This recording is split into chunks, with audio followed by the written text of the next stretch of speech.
Hello everyone, welcome to genius global academy. हम जो start कर रहे हैं वो 25 days hard challenge series start कर रहे हैं, जो 12th बोर्ड फिजिक्स एग्जाम के लिए बहुत ज़्यादा बेनिफिशियल है। सभी स्टूडेंट ग्रो कर पाएंगे इस सीरीज को पढ़ करके। जो स्टूडेंट 40% वाले हैं वो 80% की तरफ जा सकते हैं बड़ी आसानी से, अगर आपने सभी 25 डेज चैलेंज वाली सभी क्लास अगर आपने कंप्लीट करी हैं तो। जो बच्चे 90% पर हैं वो बच्चे पहुंच सकते हैं, 100% की तरफ जा सकते हैं। तो इस सीरीज के बारे में मैंने आपको बताया है। और इस सीरीज को कहाँ से पढ़ सकते हैं आप, हमारी एक एप्लीकेशन है जो आप प्ले स्टोर से डाउनलोड कर सकते हैं, जीनियस ग्लोबल एकेडमी। और इसके अलावा हमारा अपना YouTube channel genius global academy for physics के नाम से है, वहाँ से भी इस सीरीज को आप बहुत अच्छे ढंग से पढ़ सकते हैं। देखिए, इसमें ज़्यादा इस तरीके से आपको पढ़ाया जा रहा है कि कुछ इन्फॉर्मेशन आपको पहले से होगी, और जो बोर्ड के लिए हमारे क्या है इम्पोर्टेंट पॉइंट्स हैं, उन इम्पोर्टेंट पॉइंट्स को हम बहुत ज़्यादा फोकस कर रहे हैं। हर यूनिट से लगभग क्या है 5 पॉइंट आपके ऐसे लिए जाएंगे जिससे आप पूरी यूनिट को लगभग ऐसे कर पाएँ कि कवर हो जाए। ठीक है, जैसे कि सबसे पहले हमारी यूनिट जो स्टार्ट कर रहे हैं हम वो इलेक्ट्रोस्टैटिक है। टॉपिक टू बी कवर्ड, इसमें कौन कौन से टॉपिक कवर किए जाएंगे? Method of charging, Coulomb's law in scalar and vector form. यहां से आपसे बोर्ड में सवाल पूछा गया है वेक्टर फॉर्म से। Electric field intensity, electric dipole, electric flux and Gauss law and its application. Video को इस इलेक्ट्रोस्टैटिक के लिए 2 वीडियो आपके लिए आएंगे। यहाँ पर हम कोशिश करेंगे कि लगभग आधा टॉपिक, आधा यूनिट हमारा कवर हो जाए, और आगे वाली यूनिट में पूरी उसको कंप्लीट करेंगे। और इससे रिलेटेड न्यूमेरिकल बोर्ड में किस तरीके से पूछे जाते हैं, कुछ बोर्ड के न्यूमेरिकल्स को भी यहाँ पर लिया गया है कि आपको पेपर किस तरीके से करना है, किस तरीके से नहीं करना है, कौन सी मिस्टेक हैं, जिन माइनर मिस्टेक को आप करते हैं उन मिस्टेक को भी रिमूव कर पाएंगे यहाँ पर आप सभी टॉपिक को समझ करके। ठीक है, तो सबसे पहले आज की क्लास में हम स्टार्ट करते हैं method of charging. Method of charging के बारे में हमें पढ़ना है, ध्यान देने की कोशिश करिएगा। मेथड ऑफ चार्जिंग हमारी क्या है क्या नहीं है। हमारे बेसिकली किसी भी बॉडी को चार्ज करने के लिए 3 मेथड हैं, एक कंडक्शन मेथड, दूसरा इंडक्शन, और तीसरा कौन सा है, रबिंग मेथड, या जिसको हम क्या कह सकते हैं, फ्रिक्शन मेथड कह सकते हैं।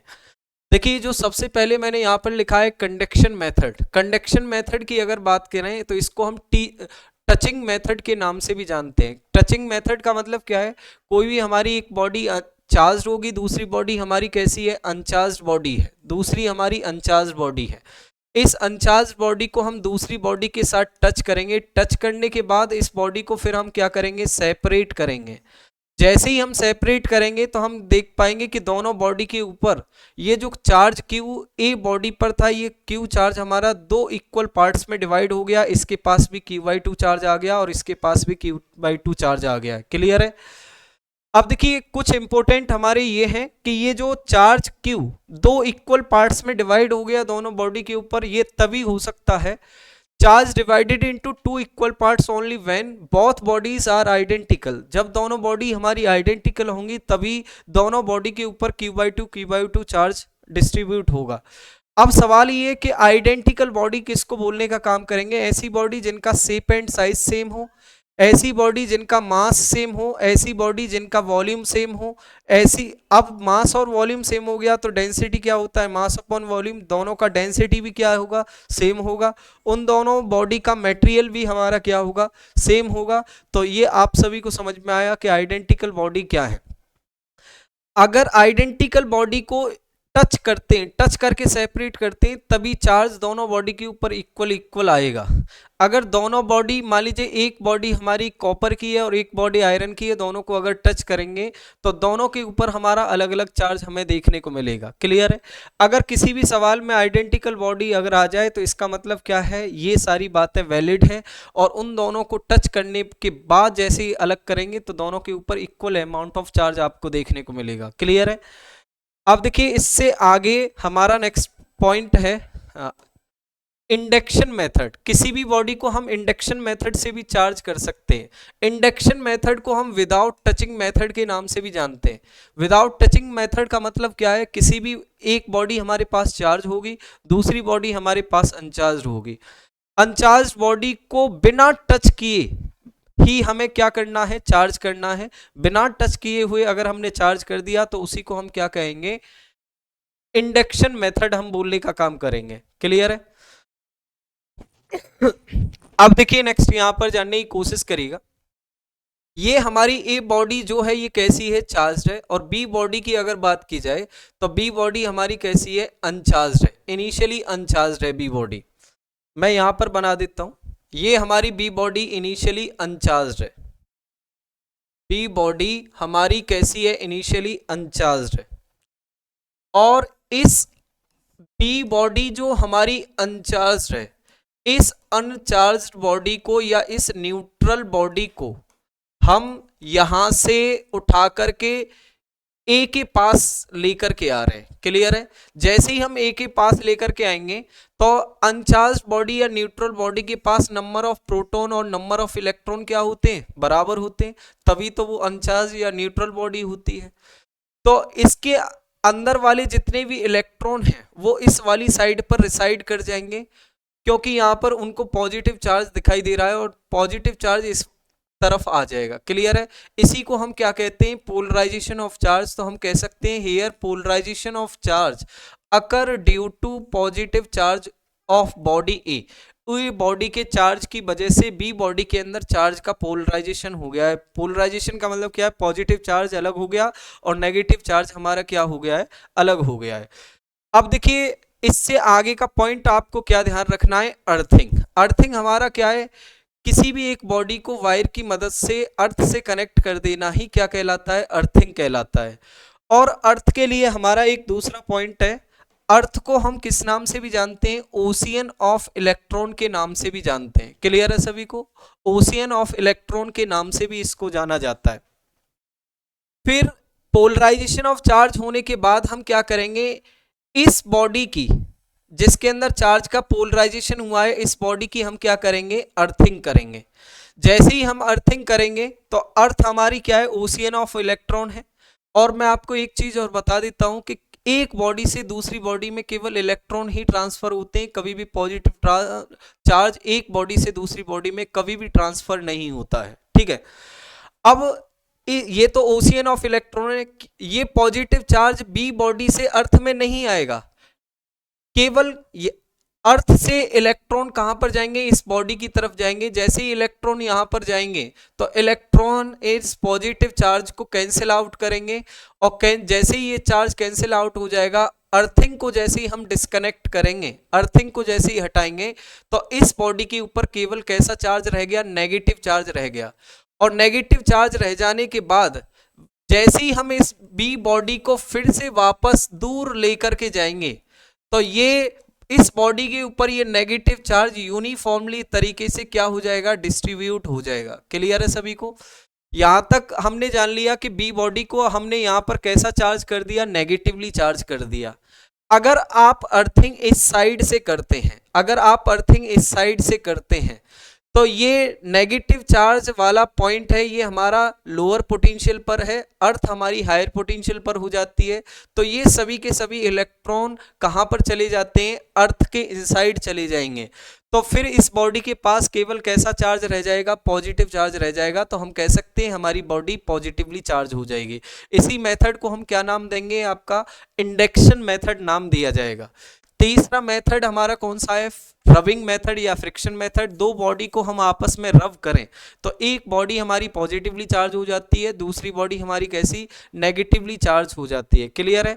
तो आपको तीनों मेथड आप सभी को समझ में आ गए कि हमारे कंडक्शन मेथड क्या है और इंडक्शन मेथड क्या है और तीसरा रबिंग मेथड क्या है। अब देखिए इससे आगे की स्लाइड में हमसे एक सवाल है जो हमसे बोर्ड में ये सवाल पूछा जा चुका है।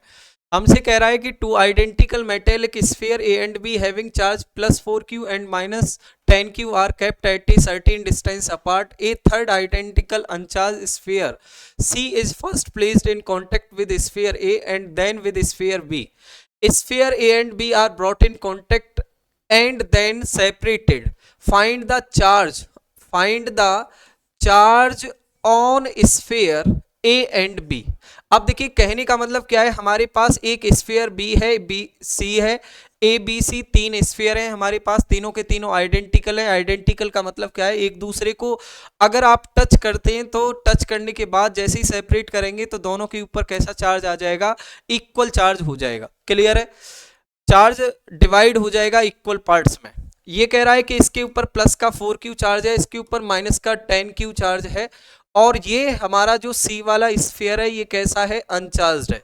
सबसे पहले हमसे कह रहा है कि फर्स्ट में हमसे क्या कह रहा है कि सी वाले स्फीयर को ए के कांटेक्ट में लेकर के आए। ए के कांटेक्ट में जैसे ही लेकर के आएंगे और जैसे ही दोनों को सेपरेट करेंगे तो ए और सी के ऊपर क्या चार्ज रह जाएगा, 4Q इसके ऊपर चार्ज है तो 2Q चार्ज इसके ऊपर और 2Q चार्ज इसके ऊपर हो जाएगा। क्लियर है। अब देखिए फिर हमसे कह रहा है कि सी वाले को बी के कांटेक्ट में लेकर के गए। अब देखिए बी और सी दोनों के ऊपर टोटल चार्ज कितना हो जाएगा, माइनस का 10Q और 2Q, तो कितना हो गया, माइनस का 8Q हो गया। और माइनस का 8Q को दो पार्ट में डिवाइड करना है, तो जैसे ही दोनों को सेपरेट करेंगे तो बी वाले के ऊपर माइनस का 4Q चार्ज और सी वाले के ऊपर भी माइनस का 4Q चार्ज हो गया। माइनस 8Q के दो इक्वल पार्ट्स माइनस के 4Q हो जाएंगे। अब कह रहा है कि ए और बी वालों को हम कांटेक्ट में लेकर के आए। अब देखिए यहां पर जानिएगा, ए वाले के ऊपर तो 2Q चार्ज है और बी वाले स्फीयर के ऊपर माइनस का 4Q चार्ज है। अब इन दोनों को हमने एक दूसरे के कांटेक्ट में लेकर के आए, फिर सेपरेट आउट किया, टोटल चार्ज माइनस के 2Q हो जाएगा, क्योंकि 2Q और माइनस के 4Q। जैसे ही हम सेपरेट करेंगे माइनस के 2Q का आधा करेंगे तो माइनस का Q चार्ज इसके ऊपर और माइनस का Q चार्ज इसके ऊपर हो जाएगा। तो कहने का मतलब ये है कि बोर्ड में ये पूछा गया सवाल हमारा कौन से मेथड से था, कंडक्शन मेथड से पूछा गया सवाल है।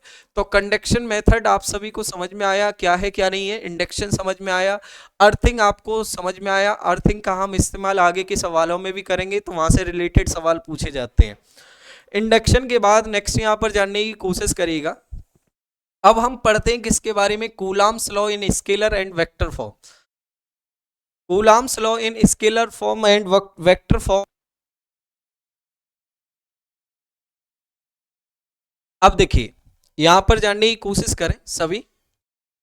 आप सभी को कूलॉम्स लॉ का स्टेटमेंट मालूम है कि फोर्स हमसे क्या, कूलॉम्स फोर्स क्या है।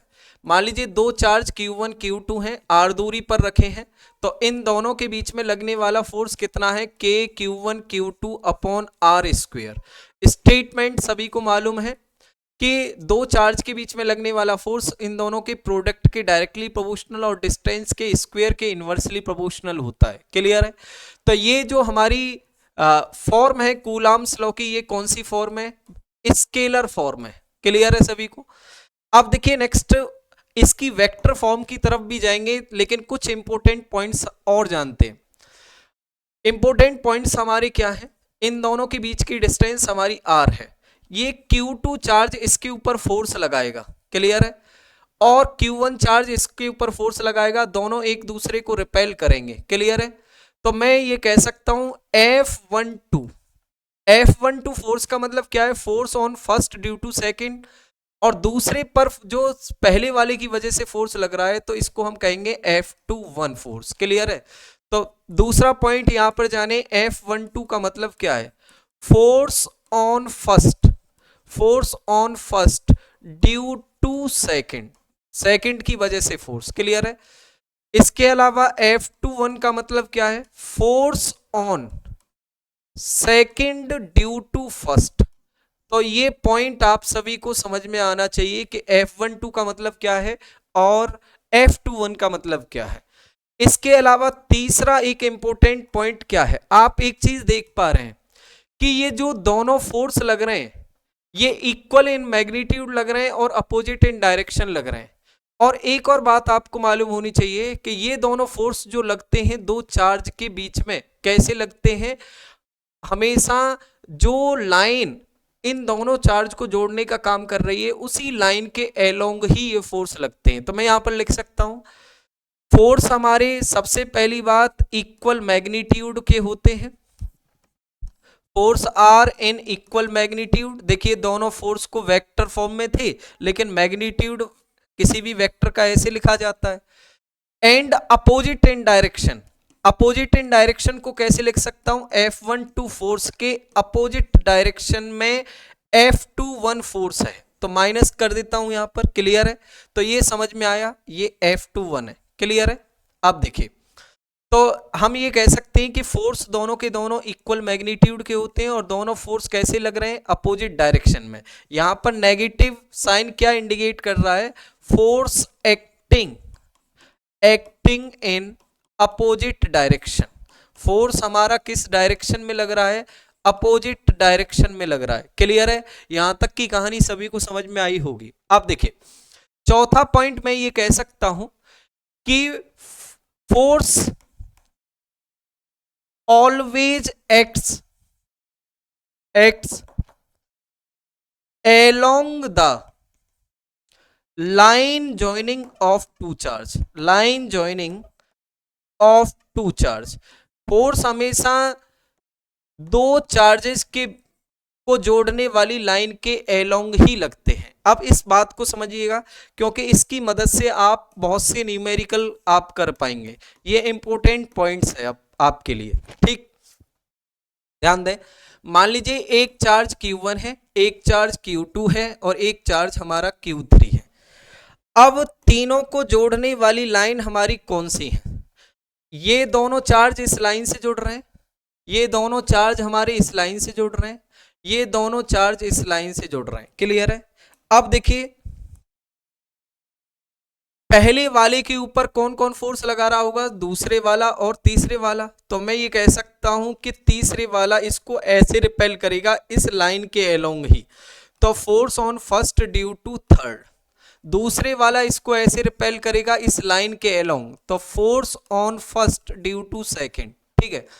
पहले वाला इसको इसी लाइन के एलोंग रिपेल करेगा, तो force on third due to first, F31 force की डायरेक्शन ये हो गई। सेकंड वाला इसको इसी लाइन के एलोंग रिपेल करेगा, force on third due to second, F32 की डायरेक्शन ये हो गई। पहले वाला इसी लाइन के एलोंग सेकंड वाले चार्ज को रिपेल करेगा, force on second due to 1, ठीक है। तीसरे वाला इसको इसी लाइन के एलोंग रिपेल करेगा, force on second due to third. तो उम्मीद करता हूं कि ये बात आप सभी को समझ में आ गई कि क्या है क्या नहीं है। तो ये इंपॉर्टेंट पॉइंट्स आप सभी को समझ में आए क्या है। ये चार्ज, ये कूलम्ब्स लॉ की हमारी कैसी है, स्केलर फॉर्म है। स्केलर फॉर्म में एक पॉइंट मैं आपको बता देता हूं, charge do not take in with sign. Charge को हम कैसे नहीं लेते हैं, साइन के साथ नहीं लेते हैं कभी भी, ठीक है। जो पॉजिटिव है उसको पॉजिटिव लिखा जाएगा, जो नेगेटिव है उसको भी हम कैसा लिखेंगे, नेगेटिव लिखने का काम करेंगे। तो ये इंपॉर्टेंट पॉइंट्स आप सभी को समझ में आए क्या है क्या नहीं है, कूलम्ब्स लॉ से रिलेटेड ये कहानी आप सभी को समझ में आ गई। अब देखिए जो बोर्ड के लिए जो बहुत ज्यादा इंपॉर्टेंट है वो कौन सी है, कूलम्ब्स लॉ की वेक्टर फॉर्म है। तो वेक्टर फॉर्म के बारे में अब हम यहाँ पर जानेंगे कि कूलम्ब्स लॉ इन वेक्टर फॉर्म क्या है, ठीक है। कूलम्ब्स लॉ इन वेक्टर फॉर्म अब हमें पढ़ना है कि कूलम्ब्स लॉ वेक्टर फॉर्म में हमारा क्या है क्या नहीं है। अब देखिए नेक्स्ट यहां पर समझने की कोशिश करिएगा, कूलम्ब्स लॉ इन वेक्टर फॉर्म। इसके लिए आपको थोड़ा वेक्टर से रिलेटेड नॉलेज होनी चाहिए। आप सभी को मालूम है कि वेक्टर के पास क्या होता है, मैग्नीट्यूड होता है, और मैग्नीट्यूड के साथ साथ क्या होता है, डायरेक्शन, ठीक है। वेक्टर की अगर बात करें, मान लीजिए हमारे पास ए वेक्टर है, इस ए वेक्टर का मैग्नीट्यूड क्या होगा, ए वेक्टर का मैग्नीट्यूड, और इसको डायरेक्शन जो देने का काम करता है, पूरी फिजिक्स में हमारा एक वेक्टर होता है जिसका नाम क्या है, यूनिट वेक्टर। यूनिट वेक्टर पूरी फिजिक्स में हमें डायरेक्शन देने का काम करता है, और यूनिट वेक्टर को हम रिप्रेजेंट करते हैं ए कैप से। ए वेक्टर का यूनिट वेक्टर क्या होगा, ए कैप, क्लियर है। तो आपसे अगर पूछा जाए ए कैप कितने के बराबर हो गया, a vector upon mod of a vector के बराबर हो गया, क्लियर है। तो ये आपको वेक्टर फॉर्म में बदलने में मदद करेगा। और दूसरा, किसी भी वेक्टर का मैग्नीट्यूड कैसे निकालेंगे, मान लीजिए ए वेक्टर आपके पास 2i + 3j + 4k कैप है, तो ए वेक्टर का मैग्नीट्यूड सभी को मालूम होगा, कैसे निकालेंगे? जो आई जे और के आपके कोफिशिएंट है, जो आई जे के कोफिशिएंट हैं आपके, इन सभी का क्या कर दें आप, स्क्वायर कर दें। क्लियर है? और अंडर रूट लगा दें, तो यही क्या कहलाएगा, वेक्टर का मैग्नीट्यूड कहलाएगा। तो ये वेक्टर अपॉन ये वेक्टर का मैग्नीट्यूड कर देता हूं, तो ए वेक्टर का क्या आ गया, यूनिट वेक्टर हमारा आ गया। तो ये बात यहां तक आप सभी को समझ में आ गई। अब देखिए स्केलर फॉर्म हमारी क्या है, कूलाम्स लॉ की। कूलाम्स लॉ की हमारी स्केलर फॉर्म है F इक्वल्स टू के Q1 Q2 upon are square. Clear है? अब देखिए नेक्स्ट यहां पर जानिएगा, F वेक्टर मैंने इधर लगाया, तो के Q1 Q2 upon are square इधर आ गया। अगर इधर डायरेक्शन आ गई तो इधर भी डायरेक्शन आना जरूरी है। पूरी फिजिक्स में डायरेक्शन देने का काम कौन करेगा, यूनिट वेक्टर करेगा। पूरी फिजिक्स में डायरेक्शन देने का काम कौन करेगा, यूनिट वेक्टर। तो हमने आर यूनिट वेक्टर हमने लिख दिया, और आपको मालूम है कि आर कैप कितने के बराबर होगा, R vector upon mod of R vector के बराबर होगा। क्लियर है? अब इसी वैल्यू को मैं इसकी जगह पुट कर सकता हूं कि नहीं कर सकता हूं? क्लियर है? अब देखिए, तो F वेक्टर बराबर क्या हो गया, के Q1 Q2 R vector upon mod of R vector. Clear है? और ये आर का स्क्वायर है, तो मैं इसको मैग्नीट्यूड ऑफ आर का होल स्क्वायर भी तो लिख सकता हूं कि नहीं लिख सकता हूं? तो F वेक्टर बराबर कितना हो गया, के Q1 Q2 R vector upon mod of R का होल क्यू। तो ये आप सभी को यहां तक समझ में आ गया। तो यही हमारी कूलाम्स लॉ की कौन सी फॉर्म है, वेक्टर फॉर्म है। कौन सी फॉर्म है, वेक्टर फॉर्म। लेकिन एक पॉइंट ध्यान रखिएगा, जिस तरीके से मैंने आपको बताया स्केलर फॉर्म में चार्ज को हम साइन के साथ नहीं लिखते हैं, लेकिन वेक्टर फॉर्म जहां पर भी लिखेंगे तो charge always taken with sign. ठीक है? तो यहां पर मैं लिख सकता हूं, in vector form charge always taken with sign, taken with sign. ठीक है? चार्ज को हमेशा हम साइन के साथ ही लिखेंगे। क्लियर है? तो ये बात आप सभी को समझ में आ गई, क्या है क्या नहीं है। लेकिन इससे आगे का जो हमारा इंपोर्टेंट पार्ट है, ठीक है, वो बहुत जरूरी है न्यूमेरिकल्स को सॉल्व करने के लिए, क्योंकि सवाल जो आपसे पूछा जाएगा वो इस तरीके से पूछा जाएगा, state coulombs law and represent in vector form, और एक सवाल उसके साथ चिपका हुआ आएगा जो वेक्टर फॉर्म से रिलेटेड होगा, जो आपको बहुत ज़्यादा कंफ्यूज कर सकता है। 5 नंबर में ये सवाल आपसे पूछा जाता है। ठीक है? अब देखिए ये बात आप सभी को समझ में आ गई। इससे आगे की कहानी अब हम यहाँ पर जानते हैं क्या है क्या नहीं है। वेक्टर फॉर्म से ही रिलेटेड और कहानी समझनी है आपको। कूलाम्स लॉ वेक्टर फॉर्म में हमारा क्या है, एफ वेक्टर बराबर K Q1 Q2 R vector upon R vector के मोड का होल क्यू। क्लियर है? तो ये पॉइंट आप सभी को समझ में आ गया। ठीक, अब देखिए दो चार्ज हैं हमारे पास, मान लीजिए Q1 और दूसरा चार्ज है हमारे पास Q2। क्लियर है? R vector. ठीक है, दो चार्ज हैं। अब दोनों चार्ज एक दूसरे को रिपेल कर रहे हैं, तो ये F12 फोर्स था हमारा, और ये कौन सा है, F21 फोर्स है। ठीक है, ये कौन सा है, F21 फोर्स है। ठीक, अगर मैं यहां से F12 फोर्स की वैल्यू लिखना चाहता हूं, तो F12 फोर्स हमारा क्या होगा, ठीक है, के Q1 Q2 अपॉन, अब देखिए अगर यहां पर 1 2 है तो ये वेक्टर कौन सा लेंगे, R12 वेक्टर, R12 वेक्टर और R12 वेक्टर के मॉड का होल क्यू। क्लियर है? ये पॉइंट समझ में आ गया। अब R12 वेक्टर आप क्या कैसे लिख सकते हैं, R12 वेक्टर का मतलब होता है R1 माइनस के R2 वेक्टर। ठीक है, तो मैं इस बात को ऐसे भी लिख सकता हूं, F12 इक्वल्स टू के Q1 Q2 upon R1 minus के R2 वेक्टर के मॉड का होल क्यू, और R1 माइनस के R2 वेक्टर। क्लियर है? तो F12 फोर्स की वैल्यू आपने यहां पर लिख ली कि F12 फोर्स की वैल्यू हमारी क्या होगी। सिमिलरली इसी तरीके से, बिल्कुल ठीक इसी तरीके से मैं F21 फोर्स की वैल्यू वेक्टर फॉर्म में लिख सकता हूं, तो वो क्या आएगी, के Q1 Q2 upon R1 minus के R2 वेक्टर के मॉड का होल क्यूब। क्लियर है? ये 2 1 है तो ये R2 माइनस के R1 हो जाएगा और यहां पर ऊपर R2 माइनस के R1 वेक्टर हो जाएगा। क्लियर है? तो ये बात सभी को समझ में आ गई कि F12 फोर्स की वैल्यू आप कैसे लिखेंगे और F21 फोर्स की वैल्यू वेक्टर फॉर्म में क्या लिखेंगे क्या नहीं लिखेंगे। इसमें बस मैं एक चीज आपको समझा रहा हूं, एक पॉइंट आपको बहुत विशेष ध्यान रखना है, ठीक है? और आगे वाले न्यूमेरिकल में मैं इस चीज को सॉल्व भी कराऊंगा और आप ध्यान भी रखेंगे। ये 1 और 2 जो हैं, R1 वेक्टर और R2 वेक्टर जो हैं, ये हमारे हैं पोजीशन वेक्टर।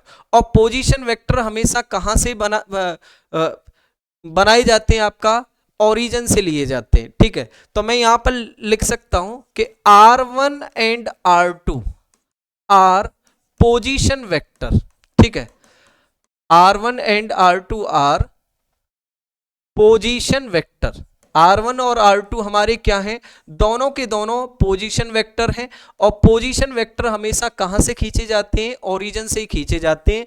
तो इससे रिलेटेड मैं आपको न्यूमेरिकल करा रहा हूं जो आपसे बोर्ड एग्जाम में पूछा गया है, 5 नंबर का सवाल था और उस सवाल को आप बड़ी आसानी से सॉल्व कर पाएंगे। ध्यान दें।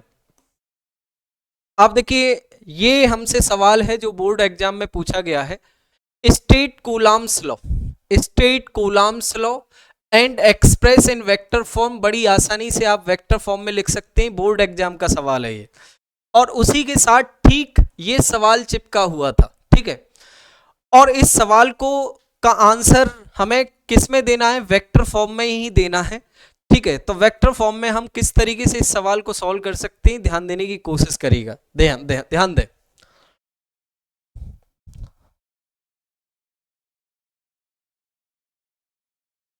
सबसे पहले हमसे सवाल क्या कह रहा है? Two charge A and B, A charge हमारा क्यू है, बी चार्ज हमारा क्यू है, are located at point 0,0 and a, respectively. Let I and J be the unit vector along x axis and y axis respectively. Find the force exerted by A on B in term of i and j।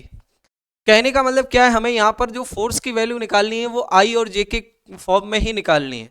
अगर आपने इस सवाल का force केवल magnitude के form में निकाल दिया तो सवाल को वो गलत कर देगा, ठीक है? मार्क्स आपको तभी मिल पाएंगे जो आपका जो डाटा दिया गया है और जिस डाटा में रिप्रेजेंटेशन उसने पूछी है, अगर उसी में आप सवाल सॉल्व करते हैं तो आपको मार्क्स मिल पाएंगे, अदरवाइज नहीं मिल पाएंगे। ध्यान दें। सबसे पहले तो हम यहां पर जानने की कोशिश कर रहे हैं इस सवाल को किस तरीके से सॉल्व किया जाएगा, इसके बारे में जानें। हमें यहां पर कार्टेशियन प्लेन के बारे में जिक्र किया गया है तो हम यहां पर कार्टेशियन प्लेन बना लेते हैं। एक तो हमने यहां पर एक्स एक्सिस बना दी और एक्स एक्सिस के बाद हमने एक बना दी वाई एक्सिस। क्लियर है?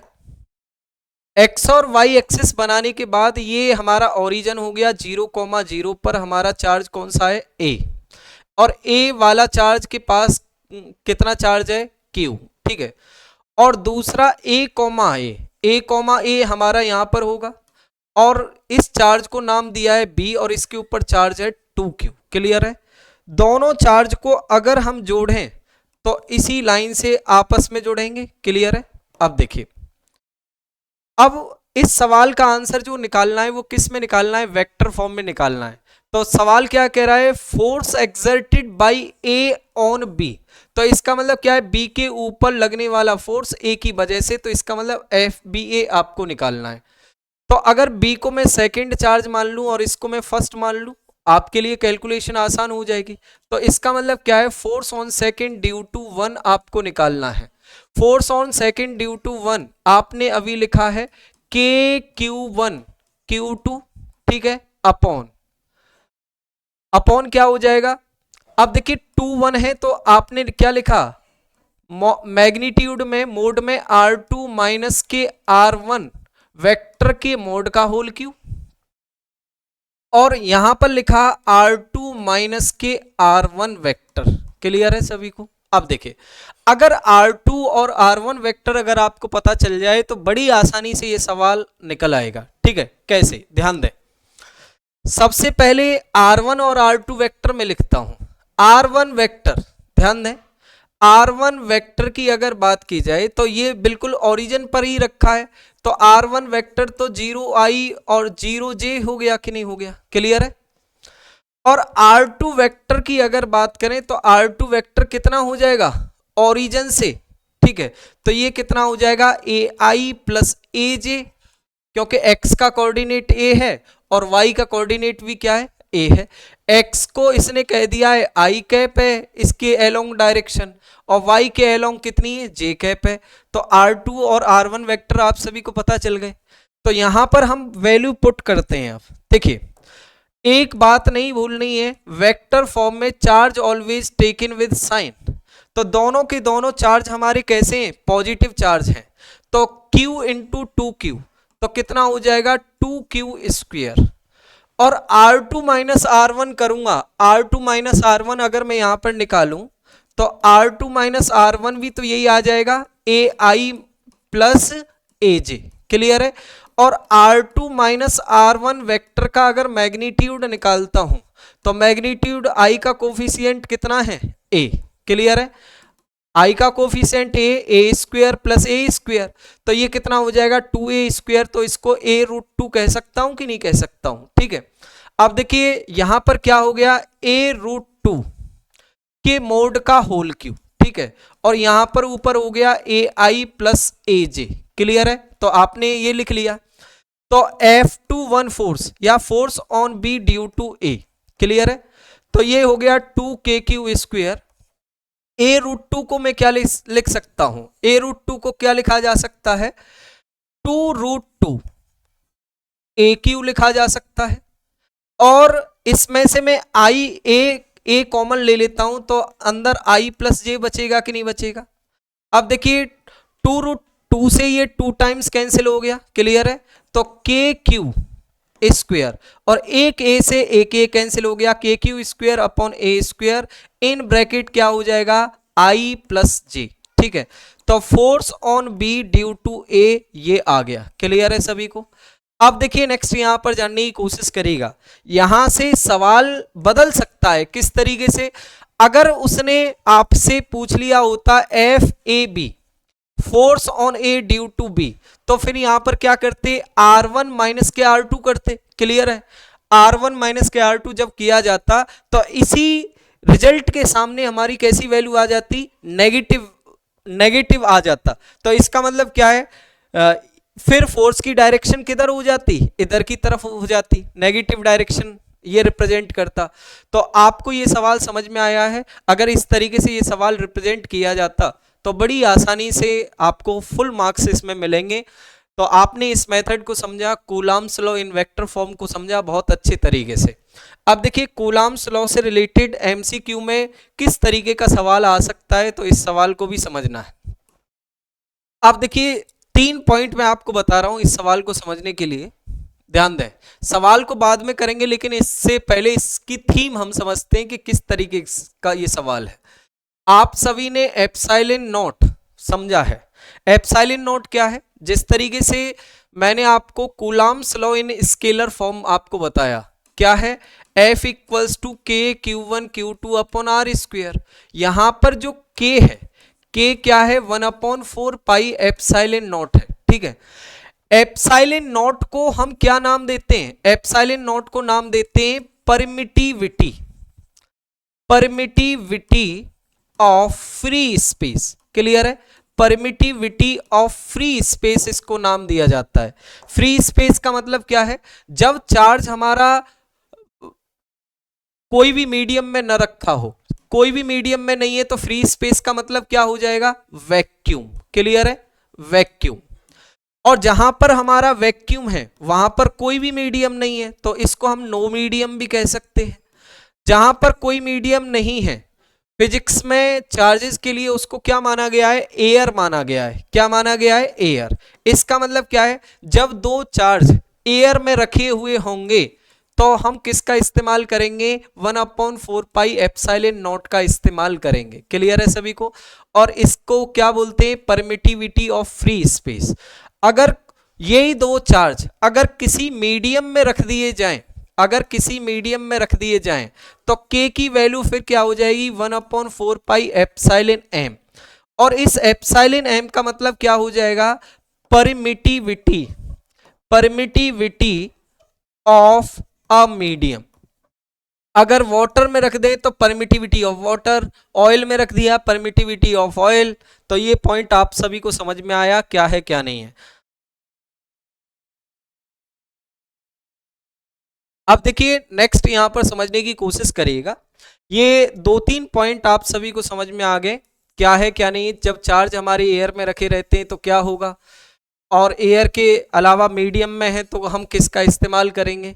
अब देखिए एप्सिलॉन एट नॉट को मैं क्या कह सकता हूं, permittivity, permittivity of free space या एयर, ठीक है। अब इसके अलावा एप्सिलॉन एम अगर हमने लिखा तो इस एप्सिलॉन एम को हम क्या लिख सकते हैं, परमिटिविटी ऑफ अ मीडियम, किसी मीडियम की परमिटिविटी इसको लिखा जा सकता है। और एप्सिलॉन आर अगर हमने लिख दिया तो इसको क्या कहते हैं, रिलेटिव परमिटिविटी कहते हैं, रिलेटिव परमिटिविटी। अब सवाल ये कि इन तीनों के बीच में रिलेशन क्या है, तो रिलेटिव परमिटिविटी बराबर होता है permittivity of medium upon permittivity of free space, इन तीनों के बीच का रिलेशन होता है। तो इसका मतलब क्या है, एप्सिलॉन एम कितने के बराबर हो जाएगा, epsilon not into E R के बराबर हो जाएगा। क्लियर है। और यहां पर जाने इस रिलेटिव परमिटिविटी का दूसरा नाम होता है डाई इलेक्ट्रिक कांस्टेंट। क्या नाम होता है, डाई इलेक्ट्रिक कांस्टेंट। अब देखिए चलिए सवाल की तरफ हम आगे बढ़ते हैं। हमसे कह रहा है कि 2 point charge placed at a certain distance R in air exert a force F on each other, the distance R dash at which the charge will exert the same force in medium if dielectric constant is given by. Dielectric constant यहां पर दिया गया है, इसका मतलब क्या है, epsilon R. Epsilon R की वैल्यू कितनी हो गई, के। क्लियर है। हमसे कह रहा है कि पहले दो चार्ज एयर में रखें, उन दोनों चार्जेस को फिर किसी मीडियम में लेकर के गए। तो मान लीजिए एयर में दोनों चार्ज आर डिस्टेंस पर रखे हैं, तो मीडियम में उन चार्जेस को किस डिस्टेंस पर रखा जाए जिससे कि आपका मीडियम में लगने वाला फोर्स और एयर में लगने वाला फोर्स दोनों कैसे हो जाएं, बराबर हो जाएं। क्लियर है। मान लीजिए एयर में दोनों चार्ज आर दूरी पर रखे हैं तो फोर्स कितना लगेगा, force in air 1/4 pi epsilon naught Q1 Q2 upon R square. Air में तो एप्सिलॉन नॉट का इस्तेमाल करेंगे हम। मीडियम में चार्ज है तो फोर्स इन मीडियम कितना हो जाएगा, तो 1/4 पाई एप्सिलॉन m, ठीक है। Q1 Q2 अपॉन ये डिस्टेंस को हमने कितना माना है, r डैश का होल स्क्वायर। क्लियर है। अब देखिए आप सभी को ये भी मालूम है कि एप्सिलॉन m हमारा कितने के बराबर होता है, epsilon not into E R के बराबर होता है। तो एप्सिलॉन एम की वैल्यू एप्सिलॉन नॉट इनटू के हो जाएगा, क्योंकि रिलेटिव परमिटिविटी या डाइलेक्ट्रिक कांस्टेंट की वैल्यू कितनी दे रखी है, के दे रखी है। तो ये वैल्यू मैं यहाँ पर पुट करूंगा तो 1/4 pi epsilon not K Q1 Q2 upon R dash का होल स्क्वायर लिख सकता हूं यहाँ पर एफ एम। अब हमसे उसने पहले ही कह दिया है कि दोनों फोर्स हमारे कैसे हैं, इक्वल हैं। Force in air, force in medium दोनों कैसे हैं, इक्वल हैं। जब ये दोनों बराबर हैं तो ये और ये दोनों आपस में क्या होंगे, बराबर हो जाएंगे। तो इन दोनों को जब यहां पर मैं बराबर करूंगा तो 1/4 pi epsilon naught Q1 Q2 upon R square बराबर हो जाएगा 1/4 pi epsilon not K Q1 Q2 upon R dash का होल स्क्वायर। क्लियर है। अब देखिए नेक्स्ट यहां पर जानने की कोशिश करिएगा। Q1 से Q1 कैंसिल हो गया, 4 पाई एप्सिलॉन नॉट से 4 पाई एप्सिलॉन नॉट, तो यहां रिलेशन आ गया R square equals to K R dash का होल स्क्वायर। आर डैश का whole square R square upon K बराबर हो जाएगा। तो आर डैश की value R upon under root K हो जाएगी। तो ये रिजल्ट आपको यहां पर मिला।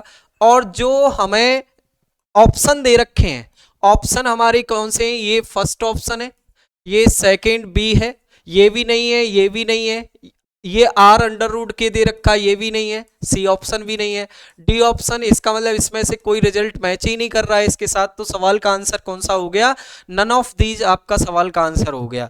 तो उम्मीद करता हूं कि ये पॉइंट आप सभी को समझ में आए होंगे क्या है क्या नहीं है। चलिए अब देखिए इस पॉइंट के बाद नेक्स्ट यहां पर जानने की कोशिश करिएगा, एक पॉइंट और है जहां से रिलेटेड हमसे सवाल पूछा जाता है, ध्यान दें, ये कूलाम्स लॉ से ही रिलेटेड हमारा सवाल है, कूलाम्स लॉ से रिलेटेड सवाल है। हमसे कह रहा है कि 4 point charge 1 micro coulomb minus के 2 micro coulomb 1 micro coulomb minus के 2 micro coulomb are placed at the corner A B C D respectively of a square of 30 centimetre, find the net force acting of 4 micro coulomb placed at the centre of square. Clear है? तो हमें ये बताना है, हमें charge दिए गए और एक चार्ज हमारा सेंटर पर रख दिया गया है, तो उसके ऊपर लगने वाला नेट फोर्स बताना है। ठीक है, अब देखिए ये हमारे पास इस सवाल को बड़ी आसानी से आप सॉल्व कर सकते हैं। ये हमारे पास क्या है, एक स्क्वायर है। ठीक है, स्क्वायर के लिए मैं कुछ रिप्रेजेंटेशन का इस्तेमाल कर रहा हूं, ध्यान दें। ये जो 30 सेंटीमीटर लेंथ जो दे रखी है इसको मैं एल मान लेता हूं, जब मैं कैलकुलेशन फाइनल कैलकुलेशन आएगी तो उसमें उसको मैं रख सकता हूं, अदरवाइज पहले से ही अगर न्यूमेरिकल वैल्यू आप रख देंगे तो आपको बहुत दिक्कत आएगी कैलकुलेशन बार बार करने में। ठीक है, और 1 माइक्रो कूलाम का ये जो चार्ज है इसको मैं मान लेता हूं Q1, और माइनस के 2 माइक्रो कूलाम को मान लेता हूं Q2, ये भी फिर Q1 हो जाएगा और ये भी Q2 हो जाएगा। क्लियर है? अब देखिए हमारे पास ये वर्टिसेस हैं ए बी सी और कौन सा हो गया, डी। अब रखे कैसे हैं, यहां पर Q1 चार्ज रखा है इस वर्टिसेस पर, इस वर्टिसेस पर कौन सा है, Q2 चार्ज है, यहां पर कौन सा है, Q1 चार्ज है, और यहां पर कौन सा है, Q2 चार्ज है। क्लियर है? अब देखिए ध्यान दें, अब ये Q2 हमारा जो है ये नेगेटिव चार्ज है, तो हम इसको क्या मानते हैं, माइनस का Q2 मान लेते हैं, ये माइनस ये भी माइनस। ठीक है, और ये जो हमारा फोर्थ चार्ज है, ये 4 माइक्रो कूलाम का जो चार्ज है जो हमारा सेंटर पर रखा हुआ है, जो सेंटर पर हमारा 4 माइक्रो कूलाम का चार्ज रखा गया है, 4 माइक्रो कूलाम का चार्ज ये जो सेंटर पर रखा हुआ है इसको स्मॉल क्यू मान लेता हूं, तो सेंटर पर हमने मान लिया ये स्मॉल क्यू चार्ज है। ठीक है, अब देखिए नेक्स्ट यहां पर जानने की कोशिश करिएगा, ये भी पॉजिटिव है ये भी पॉजिटिव है, तो ये वाला चार्ज इसको ऐसे रिपेल करने का काम करेगा। ठीक है, ये वाला चार्ज इसको रिपेल करेगा और उतने ही फोर्स से ये वाला चार्ज इसको रिपेल करेगा, तो दोनों force equal in magnitude opposite in direction हो गए, तो ये दोनों फोर्स एक दूसरे को कैंसिल आउट कर देंगे। क्लियर है? यहां तक समझ में आ गया? माइनस का Q2 चार्ज इसको अपनी ओर अट्रैक्ट करेगा किसी फोर्स से, और ये वाला माइनस का Q2 चार्ज ये इसको अपनी ओर अट्रैक्ट करेगा फोर्स से, लेकिन इन दोनों के द्वारा लगने वाला attraction force equal in magnitude और अपोजिट इन डायरेक्शन होगा, तो ये भी कैंसिल आउट कर देंगे, तो हम कह सकते हैं कि इस चार्ज के ऊपर लगने वाला नेट फोर्स हमारा कितना हो गया, 0 हो गया। क्लियर है सभी को? तो इस तरीके का सवाल आपसे पूछा जा सकता है, तो आपने इस सवाल को बड़ी आसानी से सॉल्व कर लिया। ठीक है, अब देखिए इससे आगे का पॉइंट हमारा क्या है, यहां पर हमें 4 ऑप्शन दिए गए हैं, 4 ऑप्शन है ये हमारे ए बी सी डी। ठीक, A option, B option, C option और डी ऑप्शन। ठीक है, हमसे ये कह रहा है कि 3 point charge are placed at the corner of a an equilateral triangle assuming only electrostatic force are acting. कहने का मतलब क्या है, हमारे एक इक्विलेटरल ट्रायंगल हमें यहां पर दिया गया है। ठीक है, और इस इक्विलेटरल ट्रायंगल की अगर बात करें तो इसकी वर्टिसेस पर हमारे 3 पॉइंट चार्ज रखे गए। 3 पॉइंट चार्ज मान लीजिए मैं Q1, Q2 और Q3 कह देता हूं। ठीक है, अब देखिए नेक्स्ट यहां पर जानने की कोशिश करिएगा, ये 4 ऑप्शन है, इस तरीके का सवाल आपसे MCQ में पूछा जा सकता है। अगर आपको 100 मार्क्स की तरफ जाना है तो MCQ और केस बेस्ड स्टडी इस तरीके के सवालों को बहुत अच्छे ढंग से आपको टैकल करना है। ठीक है, हमारा पहला कह रहा है कि if the charges have different magnitude and different sign the system will be in equilibrium. अब देखिए इक्विलिब्रियम का मतलब क्या है, यहाँ पर अगर किसी बॉडी के ऊपर लगने वाला नेट फोर्स अगर जीरो है तो हम कह सकते हैं कि वो बॉडी किस में रहेगी, इक्विलिब्रियम में रहेगी। ठीक है, नेट फोर्स जीरो का मतलब क्या है, इक्विलिब्रियम होता है। ये चार्ज जो इससे पहले मैंने जो सवाल कराया है, इस चार्ज के ऊपर लगने वाला नेट फोर्स हमारा कितना है, जीरो। तो इसका मतलब क्या है, ये बॉडी किस में है, इक्विलिब्रियम में है। तो ये पॉइंट आप सभी को समझ में आया कि इक्विलिब्रियम हमारा क्या है क्या नहीं है। क्लियर है। अब देखिए, हमसे पहला सवाल कह रहा है कि अगर ये तीनों चार्ज डिफरेंट मैग्नीट्यूड के हैं तो ये पूरा का पूरा सिस्टम इक्विलिब्रियम में होगा। तो मैं आपको बताना चाह रहा हूं, सबसे पहली बात, एक पॉइंट सीधे सीधे ध्यान रख लें। इक्विलिब्रियम का मतलब क्या है कि इसके ऊपर लगने वाला नेट फोर्स जीरो होगा, इसके ऊपर भी जीरो होगा, इसके ऊपर भी जीरो होगा।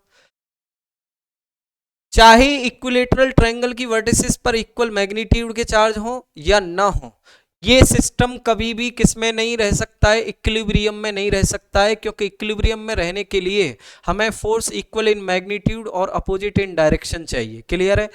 मान लीजिए मैं आपसे कहना चाह रहा हूं कि ये इसके ऊपर ऐसे फोर्स लगाएगा, ये इसके ऊपर ऐसे फोर्स लगाएगा, इन दोनों फोर्स का रिजल्टेंट, इन दोनों फोर्स का जो रिजल्टेंट है वो कहां पर आएगा, बिल्कुल बीच में आएगा। क्लियर है, बिल्कुल बीच में आएगा। तो इस फोर्स को कैंसिल आउट करने के लिए अपोजिट फोर्स भी तो होना चाहिए, तो वो अपोजिट फोर्स कहां से आएगा। क्लियर है। तो हम यहां कह सकते हैं the system can never be in equilibrium. तो सवाल का आंसर आपको कौन सा करना है, सी वाला पॉइंट आपका, सी ऑप्शन आपका करेक्ट है। आपको ये बात ध्यान रखनी है, इक्विलेटरल ट्रायंगल की वर्टिसेस पर चाहे हमारे आइडेंटिकल चार्ज हो या ना हो, सेम नेचर के हों, मतलब पॉजिटिव हों या नेगेटिव हों, कैसी भी चार्ज आप रख दें, ये सिस्टम कभी भी इक्विलिब्रियम में नहीं आ सकता है। क्लियर है। तो ये पॉइंट उम्मीद करता हूं कि आप सभी को समझ में आया होगा कि इक्विलिब्रियम हमारा क्या है क्या नहीं है। तो इक्विलिब्रियम से रिलेटेड आपने पॉइंट आपने समझा क्या है क्या नहीं है। ठीक है। आप देखिए, ये सवाल तो हमारा इलेक्ट्रिक फील्ड इंटेंसिटी का है। जब आगे पॉइंट आपको इलेक्ट्रिक फील्ड इंटेंसिटी का समझाऊंगा तो वहां पर आपको समझना है कि इलेक्ट्रिक फील्ड इंटेंसिटी के इस सवाल को कैसे टैकल करें। तो यहाँ पर कूलाम्स लॉ से रिलेटेड आपने सवाल जाना क्या है क्या नहीं है। अब देखिए, कूलाम्स लॉ के और भी हमारे सवाल हैं जो कूलाम्स लॉ से रिलेटेड हैं, तो उनको आप बुक से पढ़ सकते हैं, वो वेरी इजी क्वेश्चन है। ठीक है। तो यहाँ पर मैंने आपको कूलाम्स लॉ के वेक्टर फॉर्म के बारे में बता दिया, क्या है क्या नहीं है, किस तरीके से सवाल को आपको टैकल करना है, ये आपको बता दिया है। ठीक है। अब देखिए, यहाँ पर अब हम जो समझना चाह रहे हैं वो किसके बारे में समझना चाह रहे हैं, इलेक्ट्रिक फील्ड इंटेंसिटी के बारे में समझना चाह रहे हैं। ठीक है। इलेक्ट्रिक फील्ड इंटेंसिटी के बारे में जानने से पहले मैं आपको एक चीज और कंप्लीट करा रहा हूं, और उस चीज को आप समझने की कोशिश करिएगा। ठीक है। कूलाम्स लॉ से रिलेटेड एक और सवाल आपसे पूछा जा सकता है, वो सवाल किस तरीके का है, ध्यान दीजिएगा। सवाल है हमारा इक्विलिब्रियम ऑफ चार्ज से सवाल पूछा जा सकता है, equilibrium of charge, equilibrium of charge. ये बहुत इंपॉर्टेंट है और इसको मैं ज्यादा डेप्थ में ना ले जाकर के सीधे सीधे आपको समझाना चाह रहा हूं। सबसे पहला पॉइंट मैं लिखता हूं, एक Q1 चार्ज और दूसरा क्या है, Q2 चार्ज। क्लियर है, R दूरी पर है, और हमारे पास कोई एक थर्ड चार्ज है, हमारे पास कोई एक थर्ड चार्ज है, वो कौन सा है, Q। थर्ड चार्ज कौन सा है, Q। क्लियर है। ये सवाल बोर्ड में पूछा गया है, इसी वजह से मैं इस सवाल को करा रहा हूं। ठीक है। थर्ड चार्ज हमारा कौन सा है, Q। अब सवाल ये है कि थर्ड चार्ज Q को कहां पर रखा जाए जिससे ये किस में आ जाए, इक्विलिब्रियम में आ जाए। At what location, at what location third charge be placed such that it should be in equilibrium। ये किस में हो जाए, इक्विलिब्रियम में हो जाए, इक्विलिब्रियम। ठीक है। इक्विलिब्रियम का मतलब क्या है, इसके ऊपर तीसरे चार्ज के ऊपर लगने वाला नेट फोर्स कितना हो जाए, जीरो हो जाए। ठीक है। अब देखिए ये पॉइंट आपको समझना है। देखिए मैं सीधे सीधे बता देता हूं, अगर दोनों चार्ज सेम नेचर के हैं तो इक्विलिब्रियम ऑफ थर्ड चार्ज क्या आएगा, इन दोनों के बीच में आएगा। If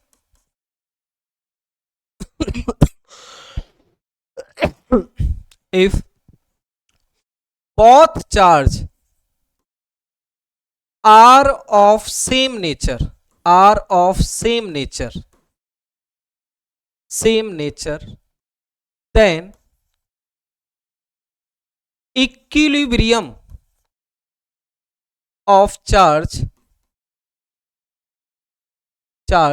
in between them, in between them, clear है, इन बिटवीन देम।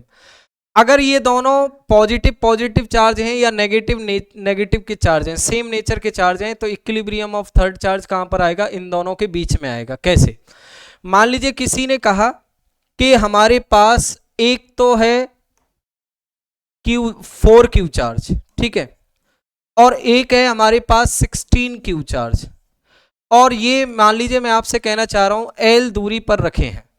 तो तीसरा चार्ज, मान लीजिए थर्ड चार्ज हमारे पास है कोई भी, मान लीजिए थर्ड चार्ज है हमारे पास Q, इस चार्ज को कहां पर रखें जिससे ये किस में आ जाए, इक्विलिब्रियम में आ जाए, इसके ऊपर लगने वाला नेट फोर्स कितना हो, 0 हो जाए। इसका मतलब क्या है, दोनों सेम नेचर के चार्ज हैं, तो इस थर्ड चार्ज को कहां पर रख देंगे, इन दोनों के बीच में रख देंगे कि नहीं रख देंगे, क्लियर है।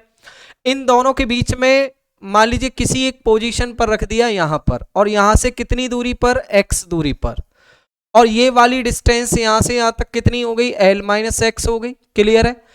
इसका मतलब क्या है, इसकी वजह से लगने वाला इसके ऊपर फोर्स और इसकी वजह से इसके ऊपर लगने वाले फोर्स दोनों इक्वल इन मैग्नीट्यूड हो गए और अपोजिट इन डायरेक्शन हो गए, तभी तो ये नेट फोर्स इसके ऊपर 0 हुआ है कि नहीं हुआ है, क्लियर है। आप ऐसे भी कूलाम्स लॉ की मदद से कर सकते हैं, ये इसको ऐसे रिपेल करेगा, ये वाला इसको ऐसे रिपेल करेगा, दोनों फोर्स इक्वल मैग्नीट्यूड के हो जाएंगे, तो ये एक्स वाली डिस्टेंस आप निकाल सकते हैं, ठीक है। लेकिन मैं आपको डायरेक्ट तरीका बताना चाह रहा हूं, इस तरीके का सवाल एमसीक्यू में पूछा जा सकता है, डायरेक्ट एमसीक्यू में ये सवाल पूछा जा सकता है। अगर आपको ये एक्स डिस्टेंस निकालनी है तो कैसे निकालेंगे, ध्यान दें। सबसे पहले मैं आपको बताना चाह रहा हूं, अगर इक्विलिब्रियम ऑफ थर्ड चार्ज अगर दो चार्ज के बीच में है, कोई भी बात अगर बीच में रहती है दो पर्सन के बीच में, वो तब तक पॉजिटिव है, बाहर निकलते ही वो कैसी हो जाएगी, नेगेटिव हो जाएगी। तो इक्विलिब्रियम ऑफ थर्ड चार्ज की अगर बात करें तो ऊपर क्या लेना है, स्मॉल चार्ज, अंडर रूट में स्मॉल चार्ज, ठीक है, अपॉन में क्या लेना है, नीचे अंडर रूट में small charge plus under root में लार्ज चार्ज, इनटू इन दोनों चार्ज के बीच की डिस्टेंस कितनी है वो हमने लिख दी L, ठीक है।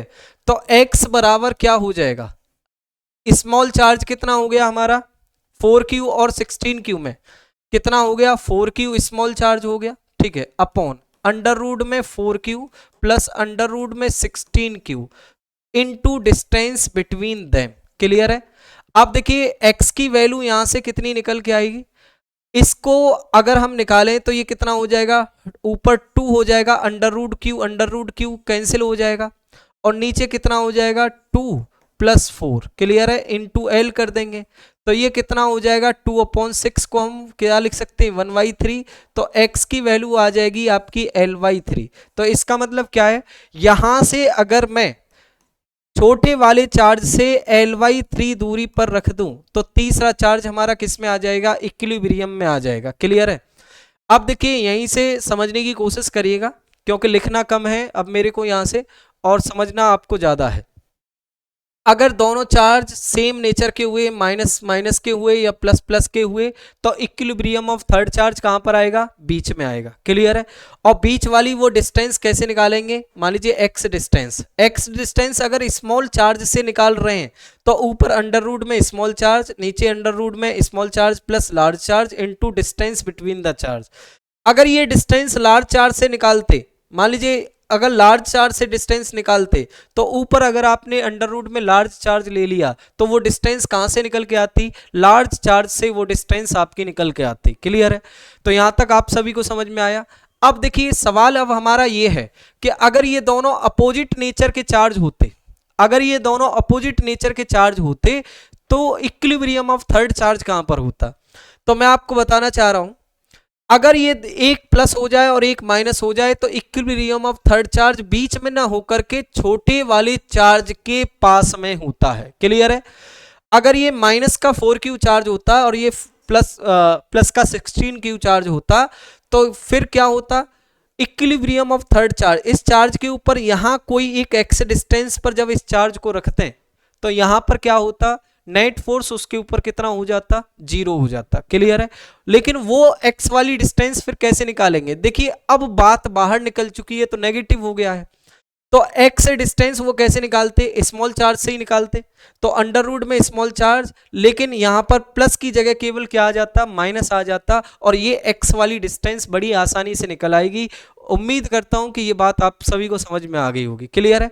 मैं यहीं पर इस चीज के केस लेता हूं, ध्यान दें, अगर ये नेगेटिव चार्ज होता, अगर ये नेगेटिव चार्ज कर दे, मान लीजिए मैं यहां पर आपको समझा रहा हूं, माइनस का 4q, ध्यान दें ये हमारे पास 16q चार्ज है और दूसरा l दूरी पर माइनस का 4q चार्ज है, ठीक है, और इक्विलिब्रियम ऑफ थर्ड चार्ज अब कहां पर होगा, स्मॉल चार्ज के पास में होगा लेकिन बाहर की तरफ होगा x दूरी पर, ठीक है, तो ये x डिस्टेंस क्या आएगी, x बराबर अंडर रूट में स्मॉल चार्ज, मैग्नीट्यूड लेना है only under root 4q upon large में से स्मॉल ही माइनस आपको करना है, तो 16q माइनस के under root 4q into distance between the, अब देखिए ये ऊपर 2 रह जाएगा, अंडर रूट q तो कैंसिल आउट ही हो जाएगा, ये 4 बचा ये 2 बचा, तो 2 से 2 कैंसिल हो जाएगा इंटू l, इसका मतलब x बराबर l दूरी पर